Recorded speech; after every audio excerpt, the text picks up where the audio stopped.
Okay, you're catching the bus here and you don't know where it goes?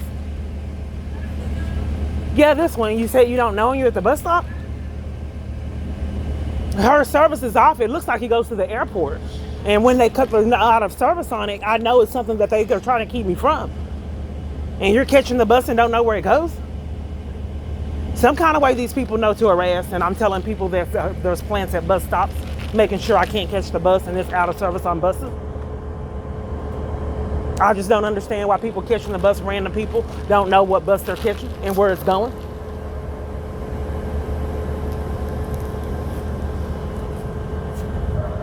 I'm sure the feds can figure it out though. I asked the bus, she's on the phone on the bus, it's closed up, I don't know what's happening. Do you know where the bus goes, ma'am? At the bus stop you're at? So you don't know where the bus is going and you're at the bus stop too? I'm new here. I don't. But everybody, I just don't. It's confusing. I'm new here and fleeing abuse, and all I get is pathological lies. And my life is bizarre, and this is evidence. People started arguments and random people at bus stops and don't want me to know where the bus goes, that they're sitting at bus stops for. And I'm telling the FBI that I'm riding with controlled people that are harassers and let the bus drivers go off route. It puts my safety at risk. I'm trying to prove it. And let the drivers drive reckless and don't say anything about it and get kidnapped with me. And don't say anything about that either. It's not fair to me to be riding with con artists. That's why I can't meet new friends. See, out of service? Out of service? Not in service. If it's something like that, it's something I need. And they're trying to control something when I see things like this. And the minions are up in any information on where it's going. Wherever it's going, they don't want me there, that's for sure. I bet you it's going to an airport. So the bus driver's chilling. I tried to get her attention. Looks like she's on her phone on break. I don't know what's happening. This is a repeated pattern. I was on a bus. I paid fare in Dallas. And he drove around the corner in the same parking lot at DART on Buckner in Dallas, Texas. And he said he was going to break and left me on the bus. See, I was new to driving and riding the bus. I had a vehicle. I didn't know what was happening.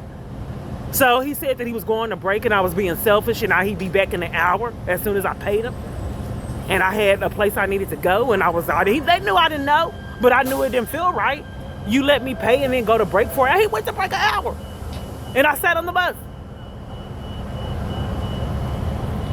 And then another man was driving the bus reckless. And then people went on break or went to Wendy's.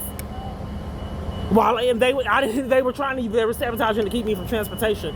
Then the police started coming. Since it's illegal, they were scheming to do it, strategizing to violate my rights. Now they're just out of control and don't care. They'll just pass the bus stop, forget a scheme. They arrested me for catching the bus. They were so sadistic and psycho. Then I went to go report the oppression and the games with transportation, how I almost got killed and then it had me bleeding, and then was arrested for that by police. DART police Lindsay. The minions are talking. Driving real close on bikes. Had plenty of room, but drove real close to distract. The police cover for the minions and the minions cover for the police. They're in cahoots. So Lindsay, badge number 61, DART police took me to jail. They terrorized me in jail. I didn't know if I was going to make it out alive. I mean, they terrorized me. I never went to court. I have no clue what the scam was while I went to jail. This was September, I think 8th or 9th, 2019. They kept me in there until December. December 25th, they took me to Turl and Malice to cover their tracks, saying that I was mentally ill. It was evidence that was all on body cam. I mean, on the bus's cameras. They have cameras and mics. What was happening is like these bus drivers are slamming the door, and sometimes it slams on me. And then one time I was leaning up against the bus and he drove off with me leaning on it and I lost my balance. So these games are, it's serious that they need to stop. And how many times have you seen bus drivers slam the door and try to leave me to sabotage transportation? Well, people can get hurt in these scams, and I have. I'm sorry I bit my tongue, so it's affecting the way that I speak. I was bleeding. They wouldn't give me a napkin or a Band-Aid from the first aid kit. That's what the first aid kit's for. Blood was going everywhere. I can't sue because the government's keeping me from legal representation. And you tell me how I'd feel if the government would appear to be like a domestic violence, like every checks for domestic violence, but it's a whole government. Can you imagine how that would make a person feel? The same bus right there. Yeah, where you don't know where it's going? You want to tell me? Where's it going? Airport? Okay, that's why they're acting like that. It's going to the airport. Now it's controlled.